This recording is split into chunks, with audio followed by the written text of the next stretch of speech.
East Asia Tonight. Good evening, everyone. I'm Jill Newbronner, and here are tonight's top stories. Taiwan launches its largest ever military drills, mobilizing a record number of reservists and showing off new U.S. rocket systems. U.S. President Donald Trump broadens his trade war, imposing a 50% tariff on imported copper and warning that he will soon introduce levies on semiconductors and pharmaceuticals. Malaysia calls for stronger intra-ASEAN trade amid turmoil caused by the Trump tariffs. The bloc's foreign ministers also set to meet their counterparts from the US and China in Kuala Lumpur.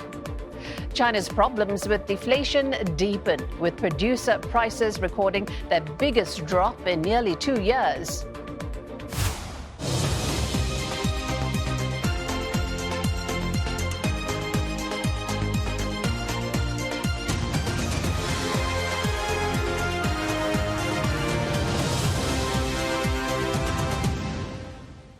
Also on East Asia Tonight, China hit by extreme weather. Tropical storm Danas triggers flash flood alerts in Zhejiang, Fujian, while 5 people are missing in a landslide in Sichuan.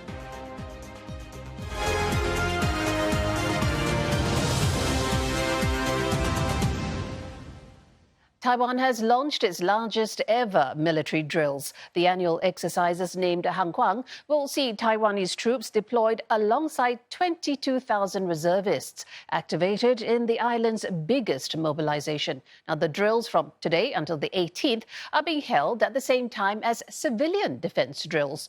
CNA's Victoria Jin joining us with more live from Taipei. First of all, Victoria, talk to us about the kind of military activities that are being planned over this period.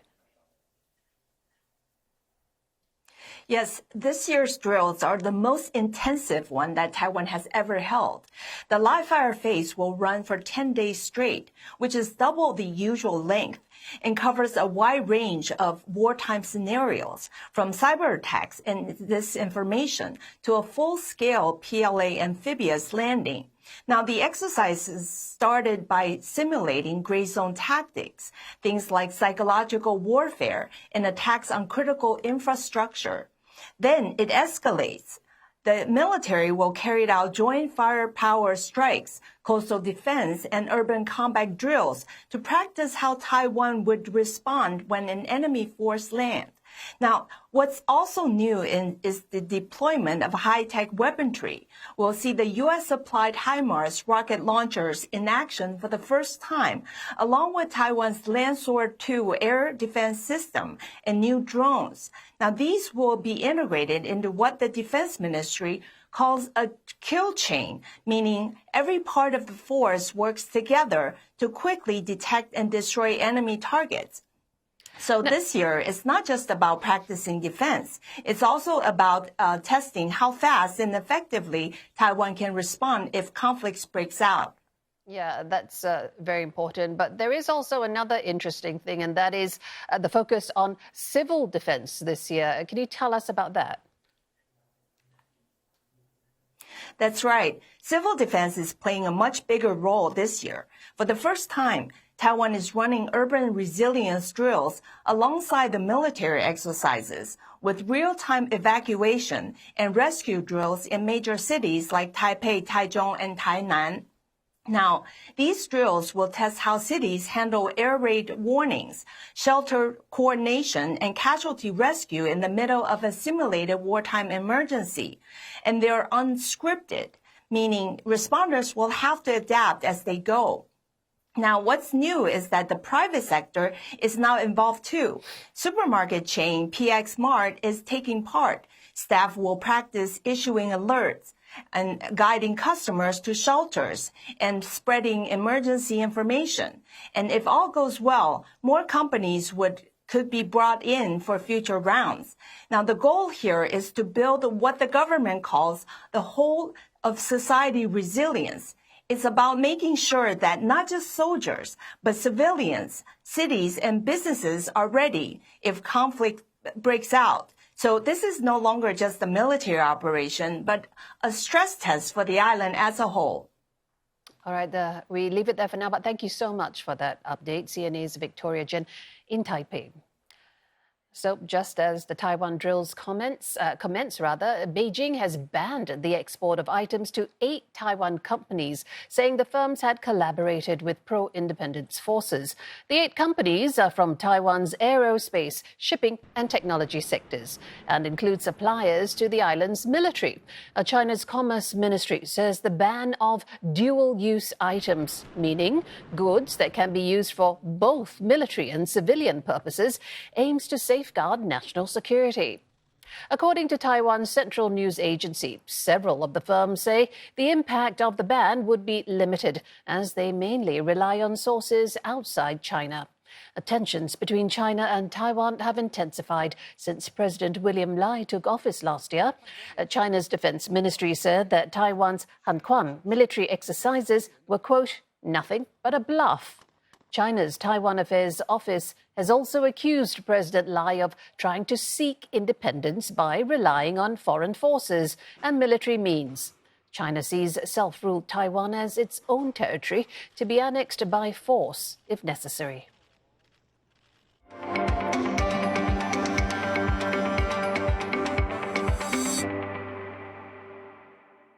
U.S. President Donald Trump is broadening his trade war. The American leader says he will impose a 50% tariff on imported copper, while also warning that long-awaited duties on semiconductors and pharmaceuticals will soon be implemented. Now, the move comes just a day after Mr. Trump sent 14 letters to trading partners warning of steeper tariff rates. He gave the 1st of August as a new deadline for nations to negotiate a deal with Washington. President Trump says he is unlikely to extend this further. The U.S. leader adding that he will be announcing more trade-related news today involving at least 7 nations. In a social media post, Mr. Trump did not name which countries nor provide details on whether the announcement will be trade deals, tariff letters or other measures. But he has said that trade talks have been going well with China and the European Union, adding that the EU can expect a letter in a couple of days, hinting at a possible deal. Well, the U.S. president's 50% tariff on imported copper has stunned markets and earlier propelled the metal's price to record levels. We did steel, as you know, they're 50%. We did aluminum, 50%. Lumber just came out. Why don't you announce copper? And we did cars. And now today we're doing copper. Copper is the 3rd most consumed metal behind iron and aluminium. It's malleable, conducts electricity and is resistant to corrosion. The U.S. government information indicates copper is used mostly in building construction, followed by electronics, transportation, industrial machinery and consumer products. Now, the U.S. produces half of the refined copper it consumes. The rest is imported. The top 2 suppliers are Chile and Canada, potentially the most affected by a steep copper tariff. A 50% duty will align with those already imposed on steel and aluminium. The Trump administration wants to ensure a resilient supply chain for copper. It sees the red metal as a critical material to safeguard national security. And back in February, the White House made a veiled reference to China, saying a single foreign producer that dominates global copper smelting and refining posed a direct threat to the U.S. Well, Tony Waterman has more on the copper tax impact and whether the U.S. has the capacity to scale up production. Trump first threatened this tariff back in February, so copper traders have been stockpiling the metal for months now in anticipation. So in the near term, U.S. factories and by default, U.S. consumers should be relatively safe from shortages, although prices have already spiked. But copper buyers have also been warning that a levy could really hurt U.S. companies and potentially undermine Trump's dream of reviving American manufacturing to better counter China. The U.S. is one of the world's top copper producers. They have these massive mines in places like Arizona, New Mexico, and Utah, but it still imports about 50% of what it needs for things like weapons, electronics, electric cars, house construction. And ramping up domestic production is going to take time. And traditionally, the process has been slowed by things like bottlenecks in refining capacity, environmental concerns, and a lengthy permitting process. But we've already seen Donald Trump invoke emergency powers just in the first 6 months he's been in office to boost production in other critical metals and minerals, which by and large bypass some of these hurdles to ramping up production. So it's possible that that could happen here as well. Well, coming up on East Asia tonight, tariffs take center stage at the ASEAN Foreign Ministers Meeting that will see the top diplomats from the US and China in attendance. Copper prices ease back following their big jump overnight as investors digested the threat by Donald Trump to tariff the commodity at 50%.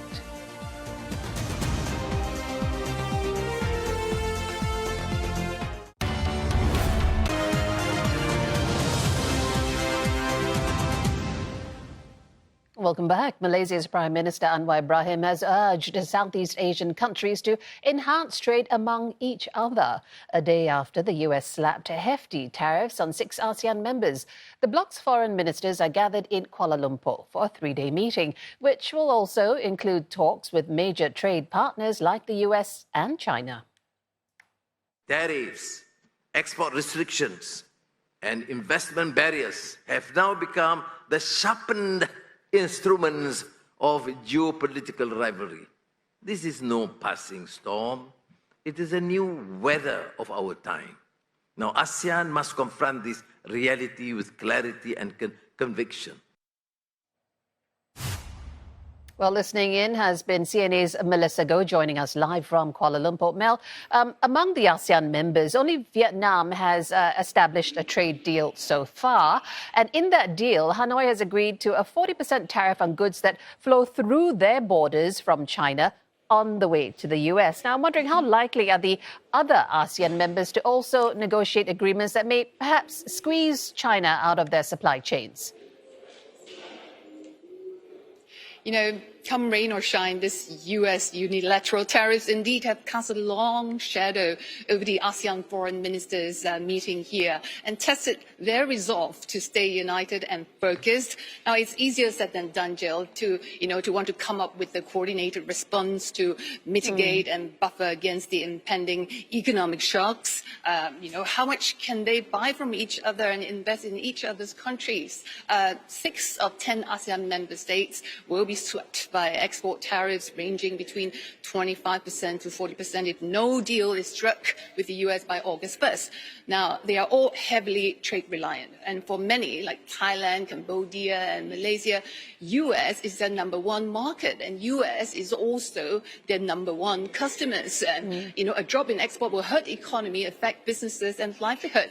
And also, it's not helping, that all these countries, many of them are competing with each other. And that's why their trade ministers are now, as we speak, scrambling to further their negotiations with the US Commerce Department, with the trade representatives bilaterally to try to strike a last-minute deal. But it's a complex process that involves not just economic but political consideration in each country. Now, Malaysia Trade Minister Zafrul Aziz said they had already 25 rounds of talks with the US counterparts, and yet it's unclear when or how soon they can close a deal, if at all. Although he remains optimistic, he said, because there are intrinsic red lines for each country and for Malaysia as well that they cannot cross, such as procurement, the legal sovereign rights, and so-called, other trade barriers. Now, US wants Malaysia to buy more and invest more, he said, in the States and eliminate tariffs on the US imports. Now, at a news conference earlier today, he expressed the predicament that the country is in. Let's have a listen. We look at our applied tariff rate against on US is very low, it's 5.6%. So how low can you go? So for us, we'll continue. This is actually positive to me that we have got an extension, or else today we will be paying 24% or maybe even 25% if they decided. So the fact that all countries that have been mentioned, I think there's 14 countries have been given a 1st of August timeline is good. Well, it's good then that ASEAN foreign ministers will also be holding talks with their US and China counterparts tomorrow. So what can we expect? Indeed, a packed day tomorrow. US and China, they are both important trading partners for ASEAN. Now, China is the largest trading partner, while US is the biggest investor here and the #1 market, chalking up huge trade deficit with many ASEAN member countries year after year.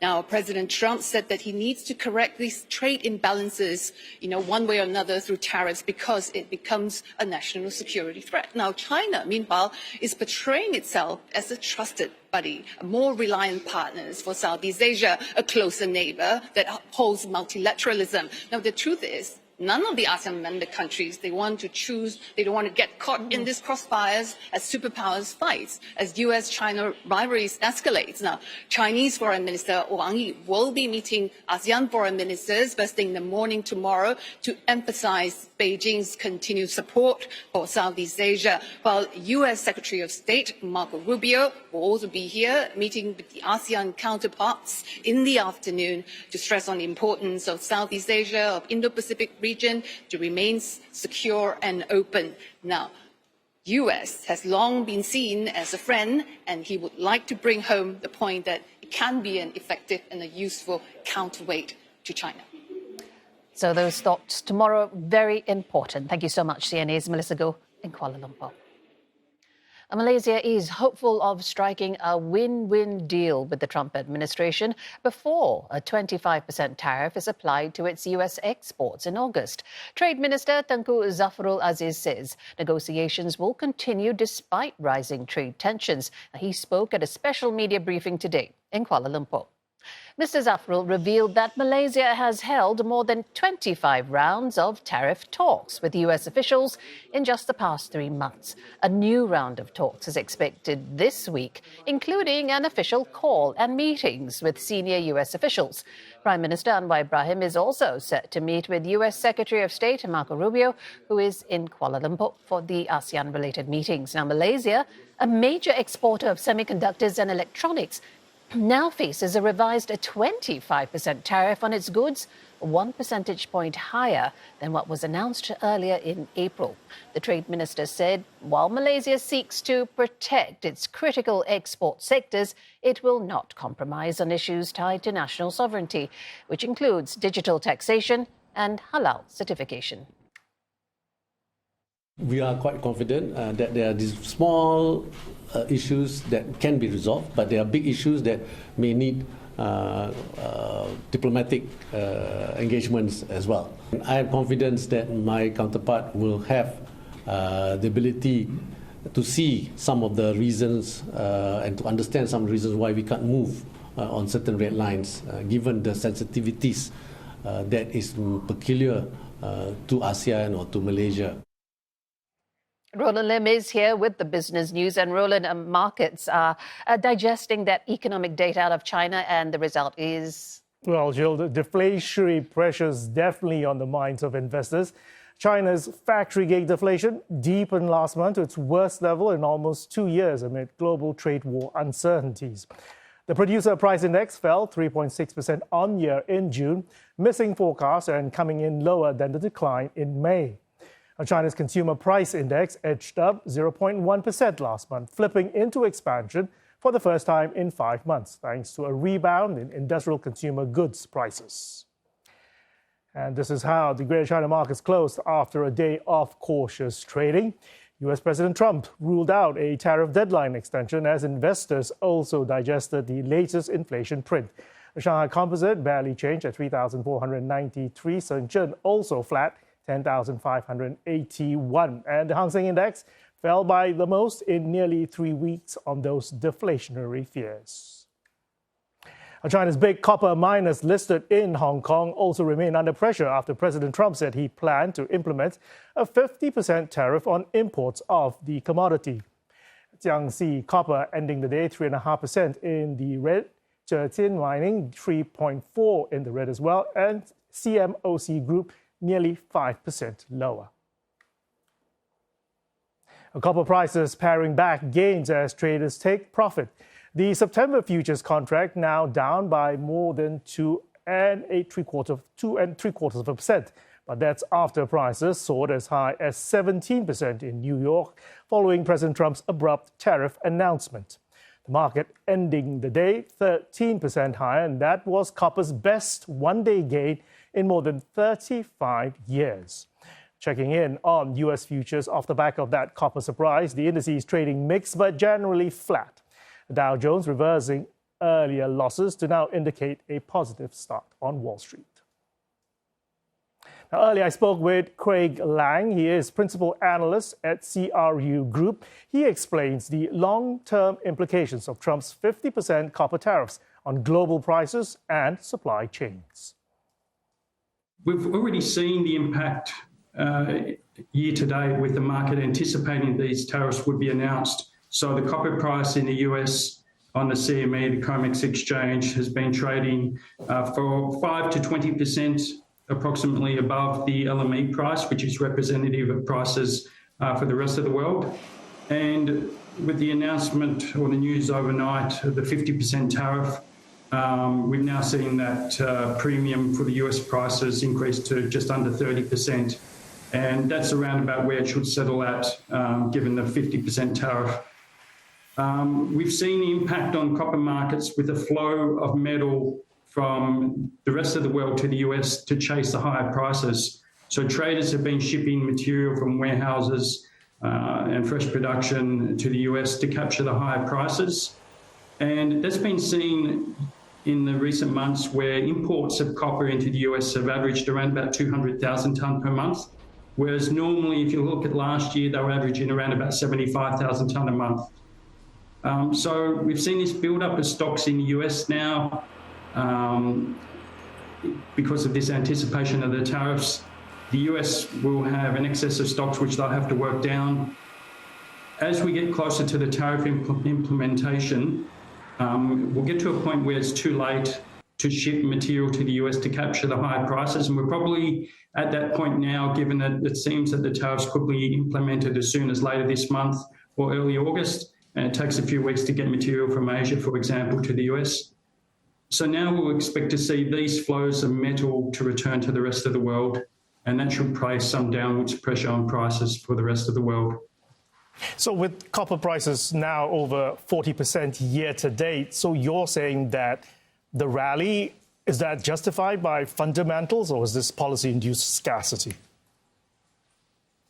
Well, fundamentals this year have been quite strong, particularly driven by China, where we're seeing more than 5% growth this year.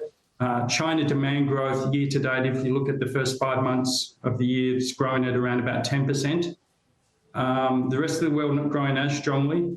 But one of the reasons for the strong growth year to date in consumption has been some front running of production ahead of the tariffs. So if you look at China, a lot of the goods that it's manufactured, they've got a lot of export orders ahead of the tariffs more generally, not the copper-specific tariffs. And that's helped to boost demand in the near term. But generally, this year, we're seeing quite a strong start to the year for China. The rest of the world still seeing a bit of a slow recovery at the moment. How structurally fragile, then, would you say is the global copper supply chain, given China's dominance in refining and Chile's outsized role in mining of copper? Yeah, so that's a very important point. If we look at globally, there's around about 27.5 million tonnes of refined copper is consumed this year, and China accounts for around about 60% of that. And yet China's domestic mine production only meets around about 12% of its requirements. So China is very reliant on the rest of the world for the copper concentrates, which is the intermediate mined product. And as you mentioned, a lot of that comes from Latin America as well as from Africa and elsewhere. If we look at the refined production, China produces around about half of the world's refined production, and it consumes 60%. But out of that 60%, approximately 30% is subsequently exported. And that's in the form of either copper in manufactured goods, it could be in air conditioners, washing machines, other machinery, in the form of wire and cable net exports or other copper semi-finished products. So China is a dominant consumer of refined copper, but it's also a significant exporter of copper in various goods. And I'll have more business news later on in the program. Jill, for now. All right, see you in just a little bit, Roland. Thank you so much. Coming up on East Asia tonight, more analysis on Donald Trump's latest tariff threats. We'll be speaking with an analyst from the European Council on Foreign Relations. And South Korea repatriates 6 North Koreans rescued at sea. Seoul says they consistently expressed their desire to return home.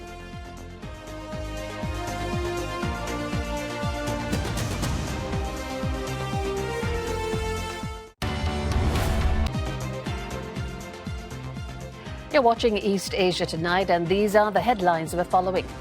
Taiwan launches its largest ever Kuang military drills, mobilizing a record number of reservists and showing off new U.S. rocket systems. U.S. President Donald Trump broadens his trade war, imposing a 50% tariff on imported copper and warning that he will soon introduce levies on semiconductors and pharmaceuticals.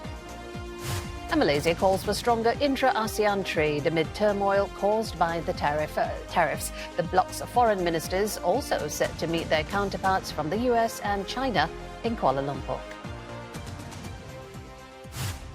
All right, we're staying on the tariff war, and we have James Crabtree, Distinguished Visiting Fellow from the European Council on Foreign Relations. He's joining us live from London. First of all, James, the copper pharmaceuticals, the latest to be targeted by Trump.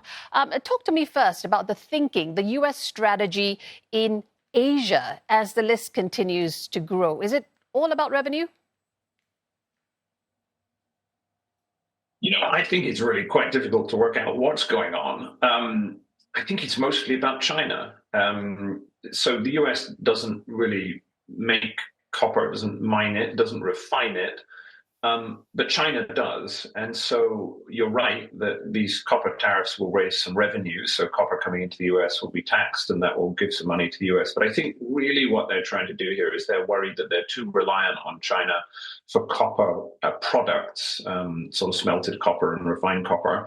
And therefore they think if they put the tariffs on that will create a copper-related industry in the US and make the US less reliant on China. I think that's what's going on, but it's really quite hard to tell. It doesn't make a lot of sense that they're doing this.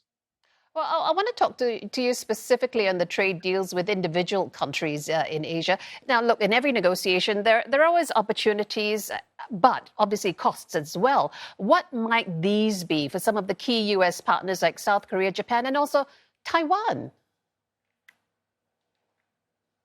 I think if you're sitting in Tokyo or Korea, there's a big backlash in Tokyo now because this is perceived to be a humiliation for Japan, as in they went in to try and do a comprehensive deal. They failed, and they got this ridiculous letter full of odd capitalizations and all the rest of it. I mean, there are only 2 countries that have sort of got ahead of the pack, the United Kingdom in Europe and Vietnam in Southeast Asia, and other countries are looking at them and thinking, well, maybe we got our strategy wrong and we should have done something a little bit different. Now, that doesn't necessarily mean that the tariffs are going to come in. You know, this is a negotiating ploy, and eventually these countries will find a way to do a deal.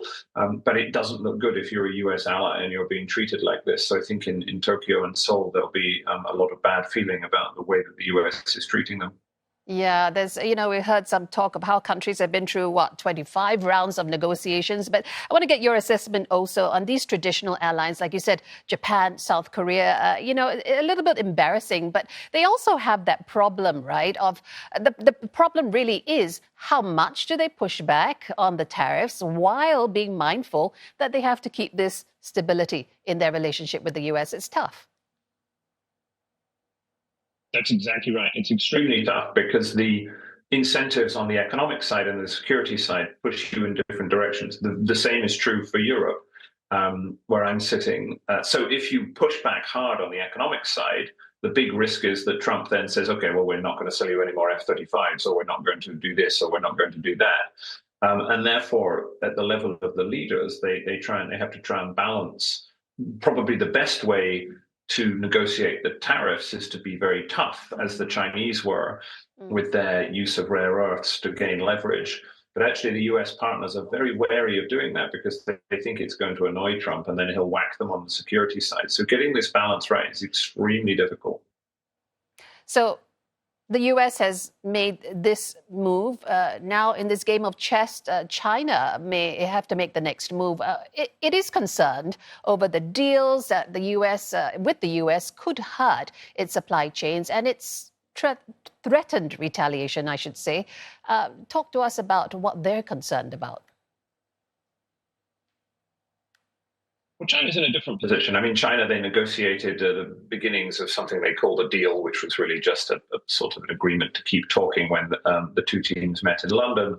And in a sense, China negotiated that very effectively, doing what the US allies couldn't do, which was using rare earths as a point of leverage to allow both sides to de-escalate.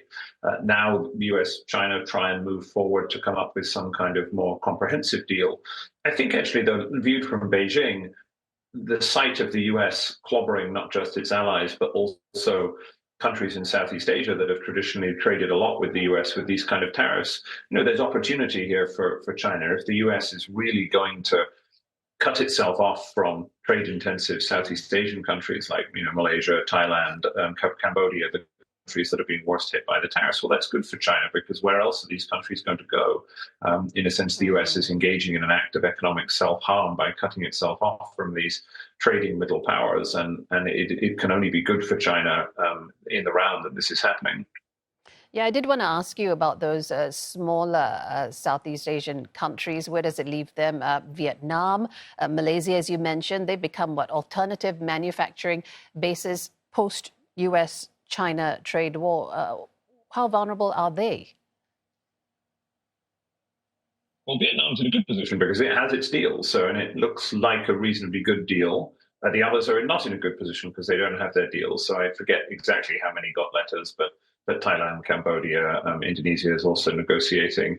And so they're very high tariff rates as part of the next round of negotiations. Now, we assume that these countries are going to get deals too, but they might not be on as good terms as the Vietnam one. And that's happening in Europe at the moment, where the United Kingdom deal, which wasn't great, looks like it will be a better deal than the European Union will get. So those who get in early sometimes get the best deal. Those who hold out longer do less well. That's an interesting strategy to use in this game. Now, I'm wondering, when you've seen how Trump's been playing the tariffs and how using it a blunt tool, he still feels obviously there's something he can get out of it. As a strategy, do you feel it's been successful, and how does it inform what he's going to do next, particularly when it comes to Asia, and in what form? Trade deals, letters, or even some other measure completely different? I think he thinks it's being successful on its own terms, as in he's using these to gain leverage to achieve what he thinks are better deals. And those better deals means, more purchases of US goods, lower trade barriers. This is to do with the reciprocal tariffs. So he thinks it's working. And I think in the long run, none of this works. It's all very damaging to the US. Its reputation as a reliable partner and an economic partner of choice is being damaged by, each and every one of these. And even when we get the deals, there will still be quite high tariff rates. Nobody's getting zero tariffs out of this. And so we end up with a region in which the US is less connected to the emerging economic powerhouses of Asia, and in which trade and globalization is limited. So all of that is bad, and it's bad for the United States. But that's simply not the way that Trump thinks about the world. He thinks about things in terms of bilateral deals, and therefore, on his terms, he thinks this is working well. All right. Well, James, we have to leave it there. Thank you so much. James Crabtree, Distinguished Visiting Fellow from the European Council on Foreign Relations. He's speaking to us from London. China says the European Union needs to rebalance its mindset rather than its economic ties with Beijing. The sharp message comes ahead of a key summit between the two sides this month.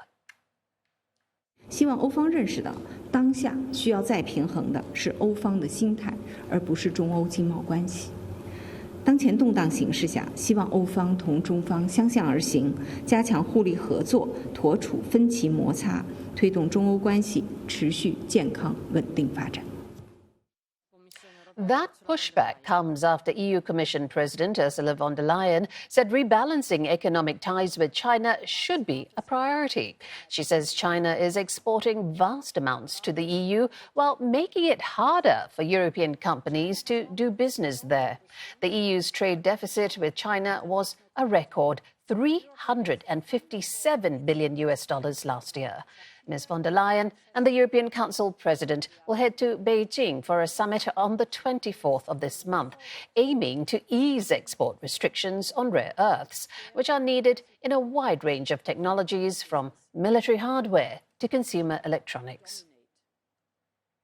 China has called out the US for politicizing business, saying a ban on Chinese purchases of farmland is discriminatory.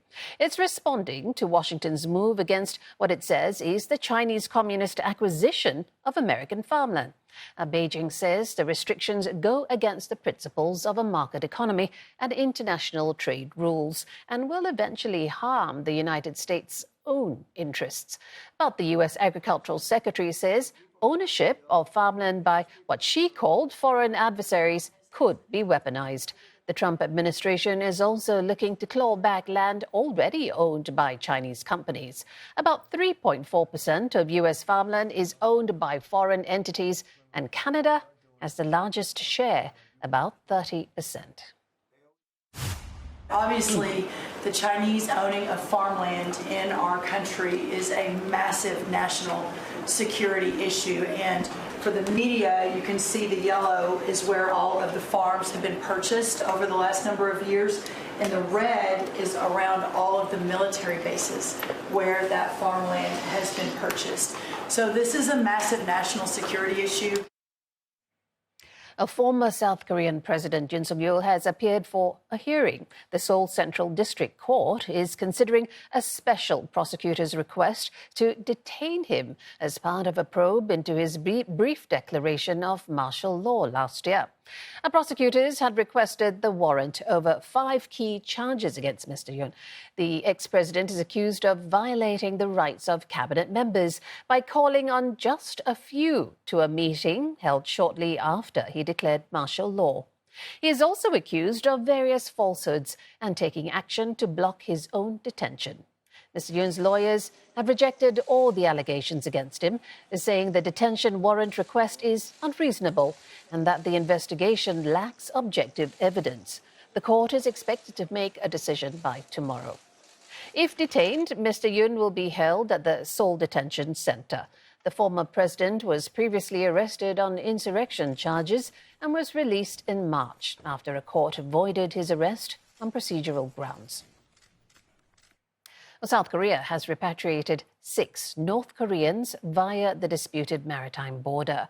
Seoul's Unification Ministry says all 6 had consistently expressed their desire to return home. The ministry says the individuals returned to the north on a North Korean patrol boat. It adds Seoul and Pyongyang communicated about the repatriation through the United Nations Command. Seoul says all 6 are believed to have crossed the de facto border unintentionally earlier this year after their vessels drifted south. They had been stuck in South Korea after Pyongyang initially refused to respond to Seoul's outreach on the issue. 통일부는 인도주의적 차원에서 안전하고 신속하게 북한 주민들을 송환한다는 입장 아래 관계기관과 협력하여 송환에 노력해 왔습니다. 송환 과정에서 귀환에 대한 북한 주민의 자유의사를 여러 차례 확인하고 관계기관과 협력하여 송환 전까지 북한 주민들을 안전하게 보호하였습니다. And just ahead on East Asia tonight, Singapore's Temasek Holdings reporting a record high net portfolio value, and thanks to investments at home as well as in China, the US and India. Proudly watching Made in China, country's domestic movie industry helped propel box office revenue to already reach $4 billion this year.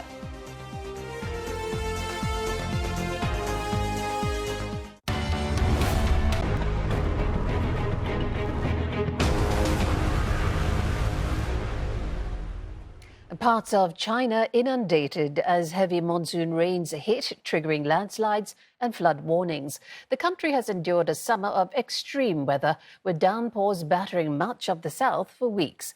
5 people in Sichuan province are missing after a landslide buried a house. A rescue operation is underway. The local government said more than 150 millimeters of rain fell in just 3 hours overnight. The most recent deluge forced the evacuation of more than 6,000 residents in another Sichuan city and 556 in nearby Chongqing.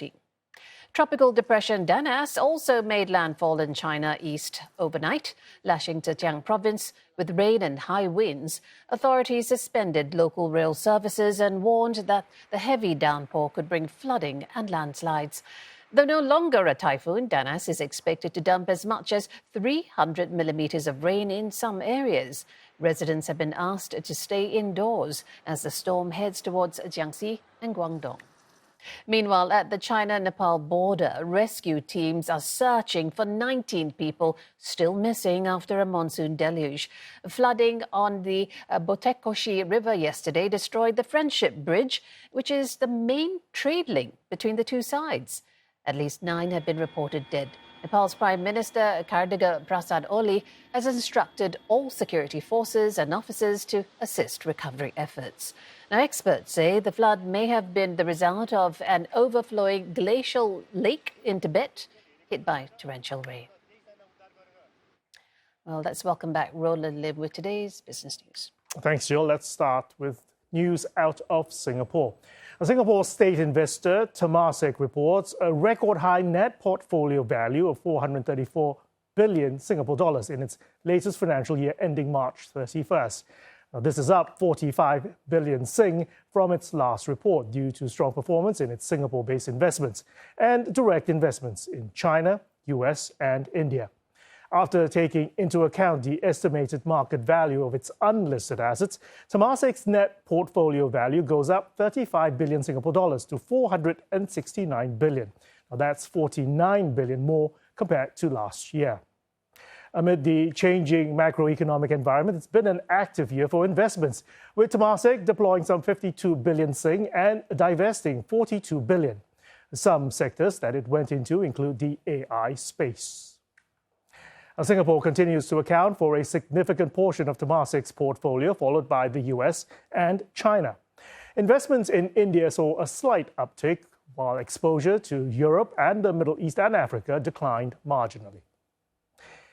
Geopolitical tensions remain a key risk for Temasek, but it's still optimistic on investment opportunities. It particularly favors companies that have a track record of stable cash flows and earnings, are self-reliant, with access to a large domestic market, and have a resilient supply chain capable of withstanding the risk of tariffs or other geopolitical impacts. On top of that, Temasek is also looking to increase exposure to what's called core plus infrastructure, which are assets like data centers, renewable energy plants, and replacing aging infrastructure. Also investing across the artificial intelligence value chain and scaling exposures to key areas like private credit and private equity funds. I think politics does feature in our decision making. When we look at individual investments, you have to look beyond the macro and find the opportunities that we feel are much more insulated, which has got long-term tailwinds, right, which can deliver you returns in a 3, 5, 7-year horizon, even if the mark-to-market in a volatile environment is actually more significant in the short term. Singapore Central Bank has changed its approach to green investments in a bid to lower financial risks and to boost resilience. It is part of sustainability efforts detailed in its annual sustainability report. Well, let's dive deeper into what MAS is doing. The Monetary Authority of Singapore now actively managing its funds in the Climate Transition Program equities portfolio, and this means that experts make decisions on climate-friendly companies to invest in. Previously, it passively managed this, relying on climate indices to make investment decisions. I think active management will increase the investor confidence in MAS trying to adopt green practices as far as their main efforts are concerned. And I think this really add to perhaps synchronization with returns. I think basically we are adopting a very long-term perspective that climate resilience is one of the key factors to determine the viability of investments. The central bank will also be extending the climate transition program to its corporate bonds by gradually tilting its portfolios towards green investments. MAS says this is part of its long-term efforts to reduce climate transition risks and to protect corporate creditworthiness. Third, progress update since it launched the Jobs Transformation Map for Sustainable Finance last April. Now, over 4,000 financial sector professionals across more than 100 financial institutions have been trained in sustainable finance. Over 8,000 individuals have also received skills badges for completing sustainable finance courses. These serve as a benchmark to support the finance industry in skills-based hiring. Starbucks China reportedly evaluating bids for a potential stake sale after receiving a number of offers. CNBC reports almost 30 private equity firms in China have submitted non-binding offers of between $5 and $10 billion. Starbucks has a market cap of around $108 billion. Its China business generates about 8% of its global revenue. This would set a fair value of around $9 billion. CNBC says among potential buyers for the stake include Centurium Capital, that's a majority stakeholder of Luck In Coffee, Hill House Capital, and U.S. private equity firms Carlyle Group and KKR & Company. While shortlisting process may conclude in 2 months' time, the entire deal is unlikely to be completed by the end of this year. But Starbucks says that the deal is not a complete exit of the China business. Starbucks says the company remains committed to the region and that any deal must make sense for its business and partners. Nissan has reportedly halted manufacturing of 3 vehicle models for Canada at 2 of its U.S. factories. Nikkei is reporting that this comes amid mutual tariffs imposed by the U.S. and Canada on auto exports. The report says the production pause began in May, affecting Nissan plants in Mississippi and Tennessee. The halt reportedly suspends production of the Pathfinder and the Murano SUVs, as well as the Frontier pickup trucks. Nissan has not commented on the report. Nissan does not have a large presence in Canada, with the nation accounting for just 3% of Nissan's global sales in the last financial year. However, the move to suspend exports could underscore increasing difficulties facing global automakers. Back in April, Washington imposed 25% additional tariffs on auto imports in April, prompting retaliatory levies from Canada. The levies have also added to a deepening crisis at Nissan, which has been badly hit by deteriorating sales and an aging vehicle lineup. The company reported $4.5 billion net loss in the financial year that ended in March and faces some $4.8 billion in debt due. China's box office revenue for 2025 reached $4.18 billion, or 30 billion yuan earlier today. That's quicker than last year. Revenue hit the 30 billion yuan milestone in 189 days, 28 days earlier than it did in 2024. Domestic movies were the clear outperformers, helping drive the market, with 9 out of China's top 10 films proudly homemade. Ne Zha 2 was the runaway leader, bagging about $2.15 billion on the mainland in 2025. The figure makes the movie the most watched and highest grossing film ever in China. The film's overseas takings have also exceeded about $55.75 million. Other domestic films released this summer, such as Endless Journey of Love, have also performed well at the box office. Various film and media agencies have helped box office revenue by launching subsidy campaigns to promote going to the cinema. And that'll do it for business, Jill. All right, thank you so much, Roland, and thank you to all of you for joining us this Wednesday edition of East Asia Tonight. Don't forget, headlines anytime, cne.asia, also Facebook and YouTube. Bye-bye.